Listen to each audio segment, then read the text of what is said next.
இந்த பிரிந்து கிடக்கிற எல்லா காரியங்களும் ஒன்றாக சேர வேண்டாம்.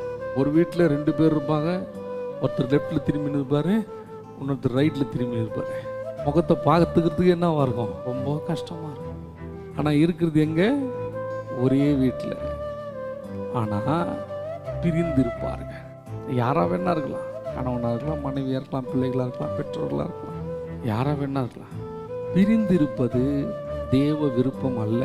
என்னைக்கு ஒருமனப்பட்டு அவங்க கூடி வராங்களோ அன்னைக்கு தேவ பிரசன்னம் அந்த குடும்பத்தை ஆளுகை செய்யும்.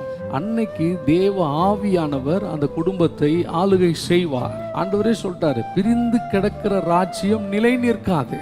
வீட்டிலே தேவ ஆவியானவர் ஆளுகை செய்ய வேண்டாம். தேவ ஆவியானவர் ஆளுகை செய்யணும்னா அந்த வீடு தேவ பிரசன்னத்தினாலே நிரப்பப்பட்டிருக்க வேண்டாம்.